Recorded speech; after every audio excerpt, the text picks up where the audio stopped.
All right, last week, all about the coaches, things going on. Now it's about the athlete. Consistency breeds success. Do you want it overnight, or are you willing to put in the process to make it happen? If you're not already subscribed, make sure you do that right now. Episode 42 coming up, the Strength of America podcast.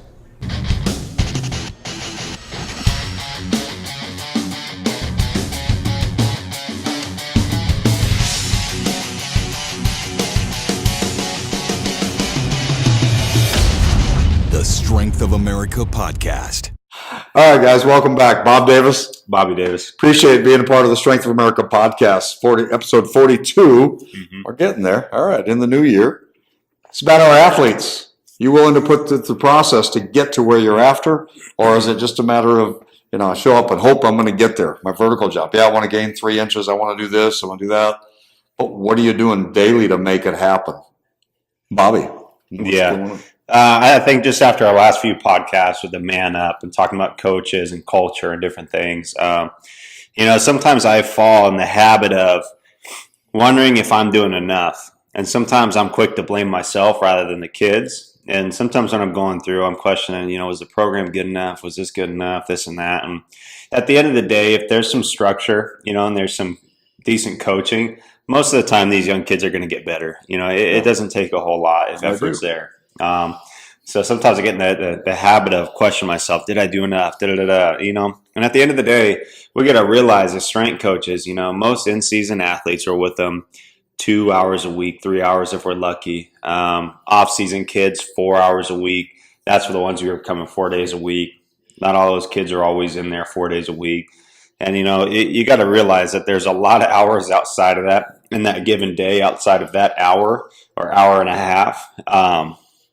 Just because they're working hard in the weight room, if they're not following that up with getting a good meal, they're not getting a good meal beforehand. They're not tracking their hydration. They're not tracking and monitoring their sleep, if it's good or not, if they're getting enough each night, if they're not stretching on their own.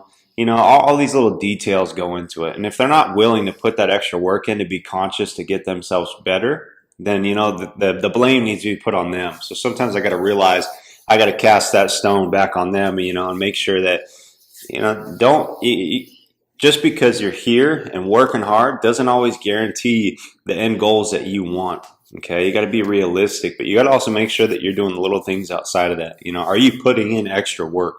Because just coming in and doing the regular work is not always good enough.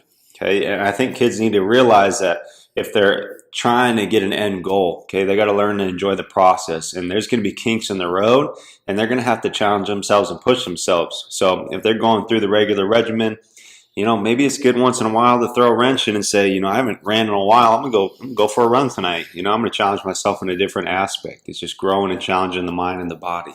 Yeah, and that's what I think a lot of it's a hard line for coaches. I know in all the years that we've been doing this, myself, especially 30 plus years, is that it can be really easy to, you're structuring and you're hoping that coach is doing that, trying to figure out first what they're doing wrong or what they could do better to help your athlete going out there.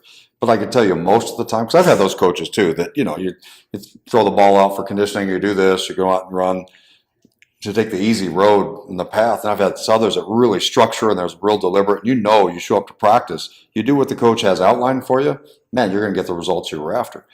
But that next step for that athlete, and I think that's what this one's about more than anything else this week, is realizing, man, what are you doing outside of that? You've got that 1 hour with that coach for conditioning that day. What are the other 23 hours like? From the man up to structuring your day. Are you planning the night before what your day is set up the next day? What's the priority list coming up for it? How much sleep are you supposed to get? Are you actually getting it? Are you eating the right way? Is your breakfast starting out with the right meal? Or are you behind the gun because you hit the snooze and you're sleeping a little bit extra and now you grab a Pop-Tart on the way out or nothing at all and you're wondering why in class you're tired, and then by the time you get to practice you've only had one meal at lunch and you've got nothing in your tank to really push yourself and keep going. Even if you want to push yourself, there's only so much you can do. So I think that's a big part, is we've got to look back on that. And it isn't about now coaches blaming the athletes, but I can tell you there's a lot of times as you go through those workouts, we've got a group of kids in summertime and you've got 30 kids out there conditioning and it's 112, 115 degrees and I'm working with them. And I've got 2 of them out of the 30 that are lying down on the ground after warm-ups, and the other 28. It wasn't that we did anything wrong conditioning-wise, because why are 2 down and 28 are up feeling great? Well, we asked the question. We get it right in front of them, not to embarrass them, but boy, they're going to learn a lot quicker. Some are by just listening and talking and following the rules. Yeah, I'm getting my sleep, I'm eating, I'm hydrating, I'm ready for that 112 degrees outside. 28 of them are doing great. We ask, how many of you guys had your already 4 meals by this time? We do our evening workout. And you can look at the hands up there, and you can see the 2 on the ground that are just kind of looking around and realizing, yeah, I didn't get my meals in, and I haven't hydrated. And how many of you had soda yesterday or today? It's the ones lying on the ground that are having the problem. So it's not to embarrass them, but they're going to pick that up right away and go, hey, crap, maybe Bob knows what he's talking about, or Bobby, and I need to follow this up. And so that I'm the one on the upright and not the one on the ground down here. So sometimes you need some instant feedback to help them feel what they're really talking about, what they need to be doing. And others will get it by the message. And I think that's part of what we've talked about before, that our kids really learn, I've always felt, basically 2 ways. They listen, focus, and watch, observe others, and figure out what they need to be doing.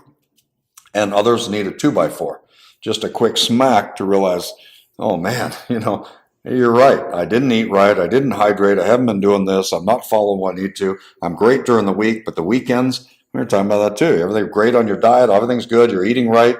And the weekend comes along and it's time for Barrow's Pizza. And yeah, we take sponsorships, Barrow's. And then it's pizza, wings, and M&Ms, that weekend. And boy, Monday drags around and you've got no energy and you're wondering why. Because you're up playing video games late. You didn't get enough sleep. You're all out of whack. So I think you have to really look into yourself at what you're doing as an athlete to obtain those goals. Yeah, that's big. And I think, as we go through in society nowadays and different things, and even when I was growing up, things are a little bit different just with technology and these different things. Like we still had some technology, but we didn't have it like it is now back then when I was growing up too. We did. We had Etch-a-Sketch. I had the block phone. I didn't have it's all I didn't have an iPhone or anything at that point. It was a block phone. But just going through and thinking about it, kids are and people, us, we're so used to things and instant feedback and just everything is here and now, right now. You don't have to go through a process to get something. It's instantaneous. So I think that kind of affects and bleeds in other things that we're doing in some of these kids. So a good book that I listened to as far as an audiobook was Chop Wood, Carry Water. And it's just learn and enjoy and trust in the process. So, and I think some of us need to realize that, sometimes training, just being a newbie, you'll get some quick gains right away. We were talking with a client on that, but really once you get over that hump and you start to be going through, and after you get those newbie gains, then you start to realize that it just now comes down to consistency, just day in and day out over a long period of time. So people just need to learn that, this whole 6-pack abs in 30 days and all this other stuff, all these shortcuts and such are just a lot of baloney, And when it comes to as far as fitness and aesthetics and different things like that, it's going to take time. There's no magic pill, and it just takes grit up top and a consistency over a period of time. We were talking with a client about diet and nutrition, and diet's nice. You can clean up a diet and cut a lot of things out within a couple weeks, and you can see incredible differences, Working out, I can feel differences, but I'm not necessarily going to see those differences for a little while as far as a mirror. I'll feel it, but I may not see it for a while. And even the diet, you right now the big thing is about the detox and cleansing and all that kind of stuff that you do, to fasting to get yourself in. Well, you can't stick with that long term. And you bet you can do it. And some people can drop 5 to 10 pounds. You're on this kind of stuff going. But you go back to a normal diet going out to, and what happens? They start puffing up and things going. So I think when he talks about the consistency, that's just like looking back at some of the old podcasts. We've got, people on like Coach Joe Connolly over at ASU, strength and conditioning coach, and Bobby Smith at IgotRYPT, and Lee Taft, the speed guy. If you listen to them, they've been in it a long time, and the whole process it takes time. Don't expect these 12-year-olds and 13-year-olds to work out like you do with your college athletes. And the process of the strength training, it's getting the mechanics. I saw one that was great. Who was it today? Maybe it was Dr. Heenan, one of the guys had on there. But it showed this kid, he looked like he was maybe 5 or 6 years old, but teaching him to squat. And it was a basic, starting where his feet need to be, into a squat body position. He had the pole that you probably saw Bobby do some of the stuff with on his spine and where he needed to be. So his hips were engaged and body was in the right spot. So he's not buckled and pulled out. You teach these kids at a young age a foundation and they keep going through that process. Man, you not only have an incredible athlete, strong, powerful, fast, but you have a durable athlete. And that's our main goal for Strength of America more than anything else. We want these kids playing longer, being healthier. We want them to be the best. We want them to be the top picks. We want all these great things for them. But old guy Bob wants them, when they're 50, to be able to get up and down from the toilet into bed and not hurt in the knees. Basic things. They feel good and they're happy. That's awesome. I'm great with that. Now, our performance and our athletes, I'm not just happy just getting up and down and you're feeling okay. You're young. You should be doing more. You should be expecting more. And my point is demanding more of yourself first. Before you get on your teammates about other things going on, what are you doing in the process to become the leader, to set up? Try for that. Not everybody has to be, but my goal as an athlete, whether I'm working with wrestlers, my football, my soccer players, doesn't matter. I want them to actually train as if they're the leader of that small group they're in. And so if I've got 4 of them that are trying to be leaders, that's fine. Doesn't mean they're bossing them doing. They're setting the tone as a leader, how you work, your work ethic, you're showing up ready. Yeah, lead by example. Yeah, it's time to go. You're laced up, you're ready. It's not 1:30 time for practice and you're just sitting down lacing your shoes. You're in the room, well, big deal. You're not ready. You should be in there early, like Bobby's talked about in the past. You're laced up, you're ready, you've done some foam rolling maybe, you've done some preparation work.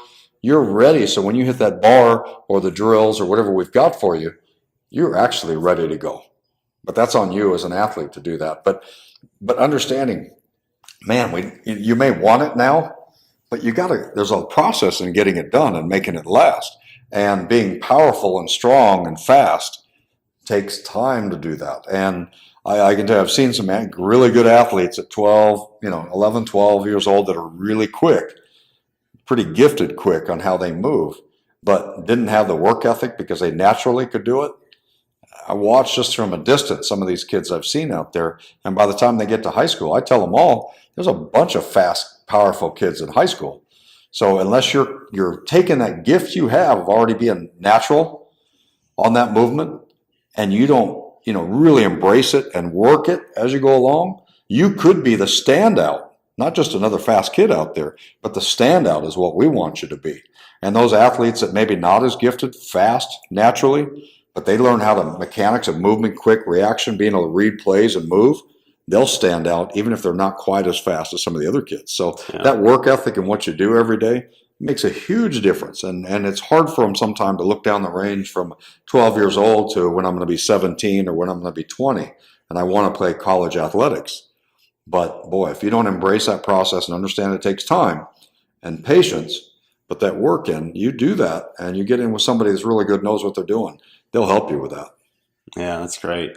As we're talking about things and, sometimes we only get kids for a couple months, or I like to think of like our in-season athletes. You get them for some sports, you get them for the full 3 months. Some it's 2, some it's 1.5 to 2.5, kind of floats in that range. But I think people just need to realize that if training isn't in season, again, we've gone over this isn't a bad thing. If you feel like you're really out of shape from the workouts that are being done in season, are making you very sore, very tired. Some of it could be just because it's a new stimulus. Maybe if some exercises had shifted.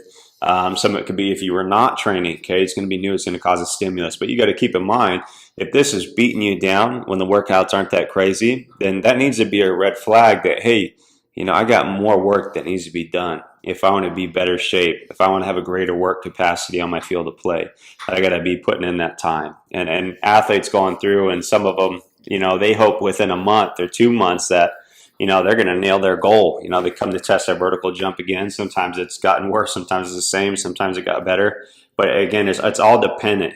Some people come in and they're so raw that maybe that full time takes just them building their movement literacy. They're just building upon moving right. No. And then from there, once we get them moving right, then we can start to challenge and load. But until we start to move right, it's not really going to affect you in the right manner. No. So people, again, in that instance, have to realize that all right, if I haven't done this before, or if I'm not a very good mover, I'm not going to see these gains in this period of time. I'm going to see me becoming a better mover, and then that next block, that's when I'm going to start to see some improvements. But people can't see that all the time. That's like some of the Olympic lifts. Some of them can adapt to those, pull the snatch and the clean and things. Learn quickly. You can work with them, and within a week or 2 weeks, they've got it down and the weight starts progressing. We've got some that we work on. It'll take, 4 to 6 weeks just to get the technique down right. But I'd rather that happen. And some are disappointed because they want to have all this weight and throwing it on there. Well, if they don't get the technique down, they're going to hit a plateau so fast and a great chance of blowing out shoulders or back or something going on. But you get the foundation right and you stick with that foundation and keep it.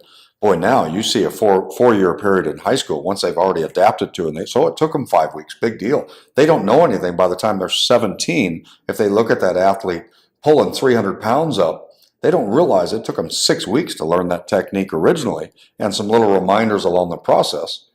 They just think, oh, they've got it. They're naturally strong. That's like some of them looking at Jordan, Michael Jordan. Some of these guys are just so good. They don't look at all the work that goes behind them. And I think that's what we want you athletes to understand more than anything. You want to be great like these guys. Find out how many hours they put into working on their basketball skills and their running and their conditioning and their diet, how important it is. They'll focus on that so much we don't hear about it a lot, but that's the part you need to really invest in. Understand that you got to put that time in and that process, and it takes time. And it's not just, okay, well, I'm 12 and 16, I'm going to be really good. Well, not if you don't do something about it. Yeah, and not just something, but do something specific about it, finding out what it is. I think that's key. And I think it was fun. Last weekend, we did a football prep combine. So we actually taught kids, worked with them a little bit. We had a great group, I don't know, about 25 kids or so out there that were specifically working on getting ready for a combine coming up. Actually, we'll have the link for you, but January 27th, it's going to be over at Arcadia High School. So we'll have a link for that. So on Sunday, if you guys want to do that, definitely it's a great event because we have a lot of the pros that we work with the Arizona Youth Football Combine. And Damian Anderson, out from the Cardinals, and groups of guys in the past that we've got that have played ball at Michigan and so many things. But they go out to these things, but didn't realize, man, you can really increase by learning how the starts are, where your body lead is, how you drive the leg to increase that stride and acceleration. The pro agility, Bobby was showing a lot of great skills on where your starting position, but when you stop at that point, where you're at the end, where your hips should be, where your feet are, where the body, where the head, all that makes a difference. Because if you got a 20-yard run that we're going to do, but your head mechanics are off and body, and you pause at the end instead of reacting and pushing, or your head's in the wrong spot, that you end up running 23 yards. It's tough to get a great 20-yard time if you run extra few yards. So all those little things make a big difference for them going out, and those kids start to click and realize, man, there are things I can do. I can get better if I put it in the process and make it happen. Yeah, that's great. I think one thing to piggyback back on the weight room and talking about those lifts real quick, I think something for people to realize and understand that's a good thing is, when kids are going through and learning lifts, let's say it's the hang snatch, for example, or the squat, any of those types of movements, whether it's complex or something as simple as a squat, as I'm going through, only doing the bar for such a long period of time only does so much. Anybody can get to the point where they move the bar pretty well, but unless you see certain people, let's stick with that squat, for example, unless I get to doing heavier loads, like you may see a kid, they put some weight on, it looks bad. You can't just pull that weight off and then go back to the bar and then it looks great. I'm a firm believer that just because you do it great with the bar, once you put some heavier weight on, doesn't guarantee that you're going to do it great. It doesn't mean that we strip. It just means that we have to learn how to adjust to that load, how we have to adjust and get our body situated to handle and adapt to that. I think that's a struggle seeing sometimes too with people. They're so scared. Keep the kid in a safe environment. I'm not saying put them in harm's way or load them up beyond belief, but kids have to learn how to strain a little bit and situate and push through some of the loads, because you're not going to learn how to do heavy weight by doing lightweight. No, you've got to progress. You've got to pull those things in. You've got to adapt to them. It's like some of the things like with Lee Taft and some of the things in our control the melon and getting the body and adjusting where they need to be at that core strength. We can do some lateral bound work where they're landing holding that position, land and react, pulling back into it. They start moving nicely with that. But now what happens when you give them a medicine ball to hold on to and react, and they can feel that momentum throwing out, just like that kid with a large head and their melon is moving around. They get control of it. Or that football player that's used to running track, now you put the pads and the helmet and everything on it. Now they make a cut. Well, they've got shifted. They've got additional weight. They've got different mass, differently how they're going to move. Put the ball in their hand while they do some of those things. Little things like that will make a big difference to keep progressing it. But again, as an athlete, you've got to figure out ways to keep asking yourself what you can do more. And that coach going out there, and that doesn't mean, okay, now start searching YouTube for crazy power drills and let's go do that. Let's look at how we're doing. Let's get the basic movements down. But once you do that, understand you've got to get that movement down in that process before you get the big 36-inch box to do the work. If you can't do a snap down, jump, and land correctly without your knees buckling, we don't get on a box. And when we do, we get on a 6-inch box and 12-inch box and 24-inch. We progress that, or have them hold a weight or hold a basketball or do some different things to feel where your body's at.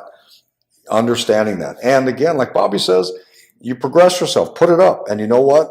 If you increase that weight and now you start to lose the technique, work on it. If you can fix a technique with the same weight, great. If not, strip some of the weight off, not all. Work with it and then progress yourself back up to it. Just like some days are going to be great. Bobby had some days that were incredible. You go in and work out and you're like, man, that's awesome. And then another day he goes in there doing the same thing and he has a hard time getting it. But understand why maybe you have a hard time getting it. Did you get the sleep you needed? Did you eat right that day? Is there other stresses going on? What's happening to throw your body off? And if it's off, fine. Adjust it, understand it. That's part of the process. Building back, recover, back in. You know, it's not just a steady climb. We have those climbs, we come back down, we go back up. As long as we continue to move up, back, back one, up two, that's fine. We still want to go up one, back two. If you go back two instead of just one, something is off in that. Figure that out, adjust it, and go. Don't stress over it, but understand why. And if you can't figure it out, talk to your coach, talk to your parent, email us. We'll help you with it. Yeah, that's great. I think just keep, even myself as a coach, I'm more and more just trying to be consistent with how I'm coaching people and my atmosphere I create on a daily basis, how I coach, how I instruct. So, it can't always just mandate that you have your kids and, I'm just preaching to them every day, be consistent, realize you got to be in that same boat. But I'm realizing as I'm growing that, I need to cast a stone on my kids a little bit more and make sure that they understand that they need to do more. They need to expect more out of themselves. Once they start doing that, they'll see some pretty great things. So, and again, just help them remember, just like we talked about last week, they've got some of those kids that just want to play, participate, and that's it. And that's okay. But if that one tells you they want to win and they're getting frustrated at others going on and they want to be that champion, well, you expect more from them as a coach. And as an athlete, if you're the one saying it, you better walk the talk also.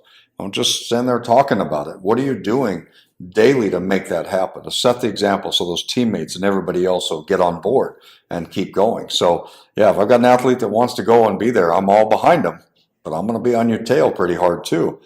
But understand that's part of it. You want to get it. You want to be better at your job. You want to be better for your family. You want to do those things. You expect more from yourself, but then do it. Don't just expect it. Get it done. All right, guys, appreciate it. Make sure you got anything else for them? No. Very good. All right, I'm going to put the links down below for the guys we talked about. Joe Connolly, ASU strength and conditioning coach for the football team. Follow some of the stuff. He's got some great things going out there, especially as he builds into their off-season program to get them ready for spring and summertime. Bobby Smith, IgotRYPT. He's got some awesome things through Instagram and all kinds of things he puts out there. Again, the process of learning where the body's at, how it progresses, keeps going, mechanics, and then you bet, demand more of the athlete. Lee Taft got daily stuff he's putting out there as well through Instagram and Facebook as well. The Speed Guy, so we'll have that link as well. There's some great guys to follow and look in on things that they're doing are great. But again, make sure you're subscribed, hit the notification down there, that bell, so you get notification next time we do a video, put some things out for you. And something you want to see, a topics, anything going on, put it out there. I want to keep helping you guys. But I appreciate you follow, sharing it, getting it out there, and we'll see you guys this next week.